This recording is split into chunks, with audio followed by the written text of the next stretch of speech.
we're going to unbreak our hearts that the earth's heart might be unbroken. And I have three things that Spirit is guiding me to share about how we can do that. The first thing that we can do is understand and give heartbreak a purpose. In the story I told you about my little friend stealing my American Express card, it had a purpose. Everything has a purpose. For A Course in Miracles, lesson 193 says that all things are lessons God would have us learn. So anything we have experienced, our soul has said, I'm going to come to the earth because, I know I'm one with God, our soul said. Our soul said, I'm punch drunk with all this love up here in spirit, or I'm all amorphous and I'm all one with love and everything like that. So I'm looking down on this earth plane and said, tisk, tisk, tisk, I can handle this, right? So our soul says, tisk, tisk, tisk, I got this, right? And our soul says, okay, I'm just going to go down there for like 70 years. And 70 years is nothing in the eternity of the expanse of my loving experience. So let me do this. I can do this. I got this. Well, and it's like, well, dang, you didn't tell me these lessons were going to be that hard. Dang, you didn't tell me I was going to forget everything I knew. Dang, you didn't tell me that this feeling of bliss would kind of be obliterated in the density of the earth's energetic field. What's the purpose of this anyway? Well, our heartbreak has a purpose. And let me just share with you an example of the purpose of a heartbreak. Anybody know John Walsh? In 1981, his son was abducted in a Sears in Florida. And he and his family were heartbroken. But what did they do? That heartbreak found its purpose in him establishing this whole mechanism for finding abducted children and then finding people who had committed crimes so that they would be brought to justice in the form of America's Most Wanted and all of its spinoffs. That was an area and an industry that had been underserved in terms of bringing justice to broken hearts. So his broken heart brought peace, justice, and closure to millions of other broken hearts through his work and through the purpose of his heartbreak, right? All of our heartbreak has a purpose. And what we must remember is that the purpose comes to pass. It didn't come to stay, right?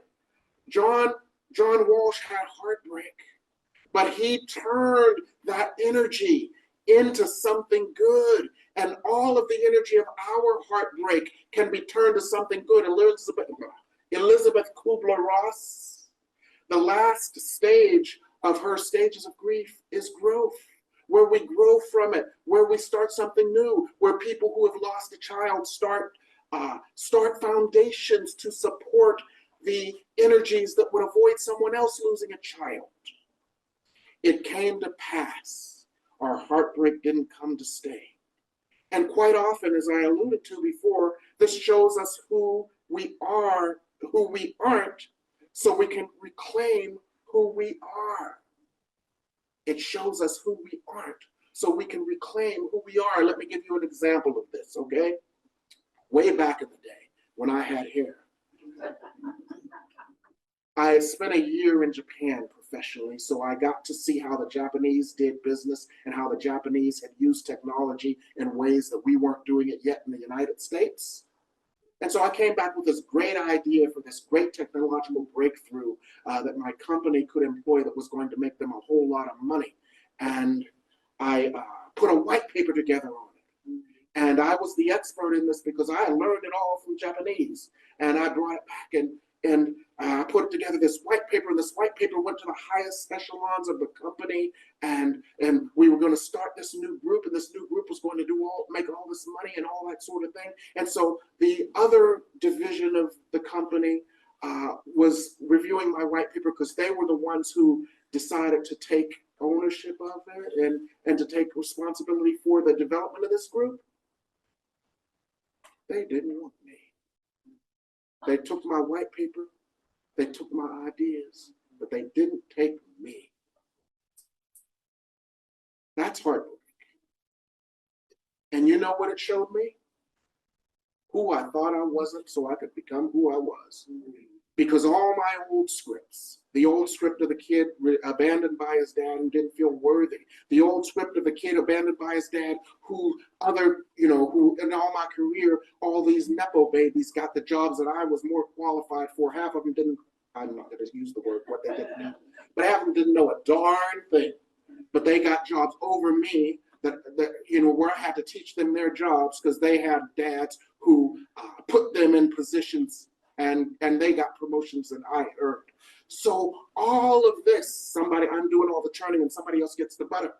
All of that scripting came to clarity. And you know what Spirit said? This is not who you are. You are the holy beloved of God. And now that you can see who you aren't, let us tell you who you are. So that heartbreak has a purpose. Often it is to show us who we aren't so that we can choose to be who we are instead and create a whole different dynamic. And so through my journey of healing, I created a whole different dynamic supporting me and supporting the world in healing because all things are lessons God would have us learn. And that may seem theoretical, although in this moment when I'm telling this story and what you've seen, it's not theoretical, it is practical. So how do we heal our heartbreak? Well, the first thing we do to heal our heartbreak is not claim it anymore. This is not my heartbreak. Anything you carry with you, you're going to carry with you. If it's yours, on some level, your energy is saying, mine, mine, mine, mine, mine. It is not your heartbreak. It is the momentary heartbreak you are experiencing as a catalyst for growth. Mine, mine, mine, mine, mine. We do not let our heartbreak define us. We do not let our heartbreak limit us. We let our heartbreak teach us. Amen? So the question for you is, what can your heartbreak teach us? It may be wrenching in this moment, but this moment shall pass, for this moment is only a moment. And in the next moment, peace can come. In the next moment, healing can come. In the next moment, grace can come. But so, understand, our heartbreak has a lesson. Once that lesson is taught, our heartbreak is unnecessary. All right? So I want you to repeat that. Because, this is a different kind of sermon. This is a different kind of episode. So I want you to just take that and begin to prepare to put that into the ether and give it back to God, okay? Because we're going to give this back to God. My heartbreak is here to teach me. It is no longer mine. For I am ready to release it to God. It is a temporary experience, not a defining experience. It is a temporary experience, not a limiting experience. It is a temporary experience, not an experience to be judged. My heartbreak comes to heal me as I release it to God. So now that we understand this, we can give our heartbreak a temporary, not a home. Anybody ever had a house guest?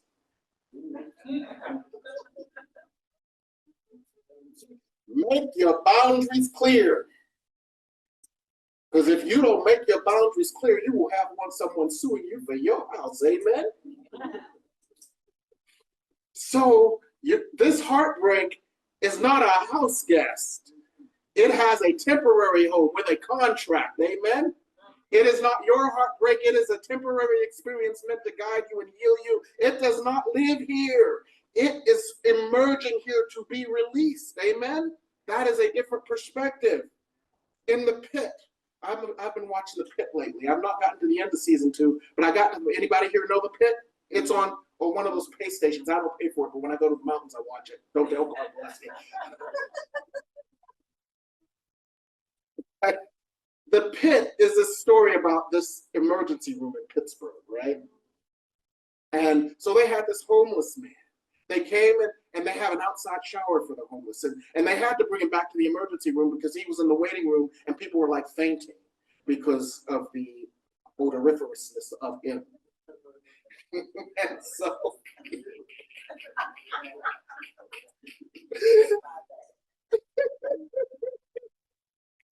So they brought him back and they put him in the horse stall to shower him and they gave him a shave and they showed him some compassion. And when he left, he was a different person. But it was a temporary home because you can't stay in an emergency room forever. They've got numbers that they got to crunch to make their investors, right? So they humanized him. And when he left, he was a different person. When you leave, you will be a different person too. After you get showered and shaved by the light of God that heals the heartbreak. Amen. But we have to create the space, a temporary space for a temporary home for the heartbreak, to create the space for processing it. We often carry it like a burden or a defining mechanism of our lives instead of processing it for its purpose. But here we come to process it.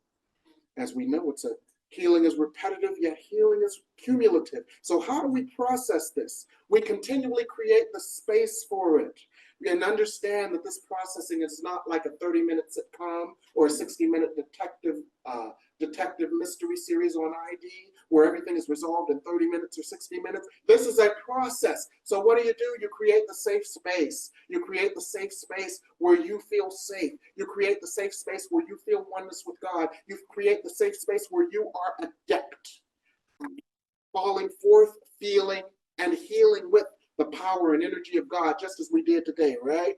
You create the safe space and you bring forth the aspects of love that you need.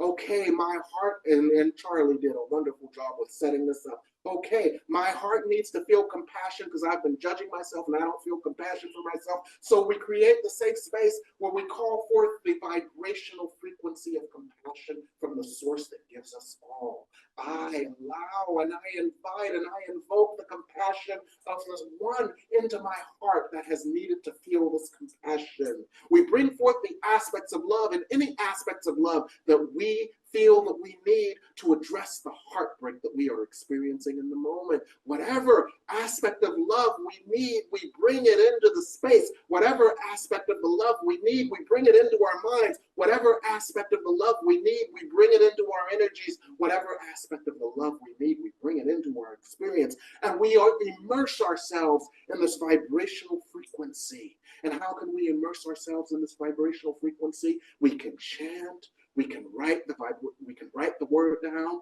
We can hum the word. We can just think the word and hum and use music and use sound as a healer. And we can bring whatever vibrational frequency we need to address the heartbreak into our energy system. And we can then ground these aspects of love by saying, I've seen this before. I've seen someone give compassion before. I've seen a mother giving compassion to their child before. So we have a physical analog, and this is what grounds it, because other than that, it's just airy-fairy, right? But we got to ground it. So you say, where have I seen this before? And you've seen some mother giving compassion to their child. You've seen some father giving embrace to their son. You've seen some sibling giving love to their sibling instead of bullying their sibling, right? You've seen that somewhere, even if you only saw it on Lifetime television for women. You've seen it, amen? So you've seen this. Ground this energy in its physical analog, right? And that grounds it in you in ways that you can physically absorb it even more. And then when we ground these aspects of love with this physical analog, we can direct this energy to the parts of us that need it. And we can direct it to the world that needs it when we have it in overflow. So this is how we give heartbreak a temporary home. And then we give heartbreak a temporary treatment. Then we give heartbreak a spiritual treatment. You know something about spiritual treatments. The most effective spiritual treatment is prayer, right? So in our safe space, whatever it is that we are feeling, we release. And this is the important X factor of healing. This is the important X factor of transformation. This is actually the important X factor of prosperity. Releasing that which no longer serves us, which creates the void, in order that what we have incanted, what we have chanted, what we have invoked, what we have invited, and what we have prayed for can flow into that void. So we have to create the space for this. This is creating the home for the healing. When we create the void by releasing that which no longer serves us, we can release in our safe space, place it in God's hands so God can fill the void with love.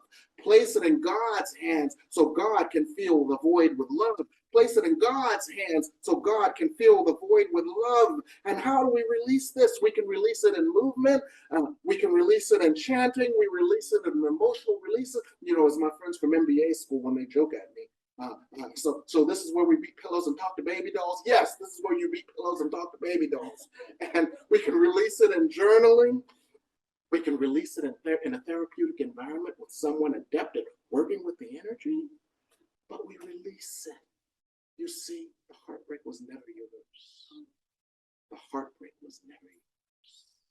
It was a temporary experience.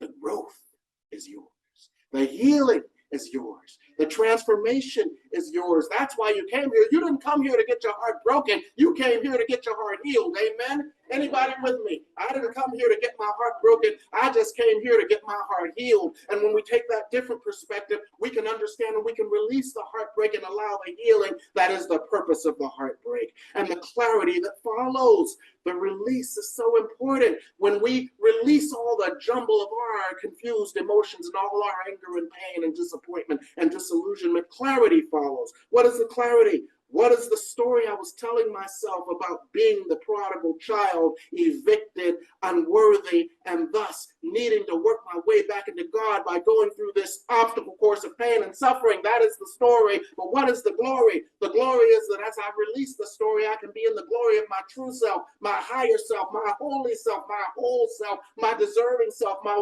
wondrous self, my beautiful self, my powerful self, my creative self, my God self, the self that God created before I forgot who I was, the self that God created before I limited myself with this story, the self that I forgot when I came here to earth to remember. So, John Walsh's soul knew what to do, and so does yours. Your soul knows what to do. There is more. There is better, because you didn't come here to be in your heartbreak. You came here to be in your glory. You didn't come here to stew in your story. You came here to live in your glory. You didn't come here to limit yourself by your story. You came here to release your story and experience your glory. And that is the heaven on earth that has been promised. And that is the heaven on earth that we can practice. And that is the heaven on earth that we can achieve. And that is the heaven on earth that we can receive as we unbreak our hearts. And God is waiting to support you in unbreaking your heart. Amen? Thank you.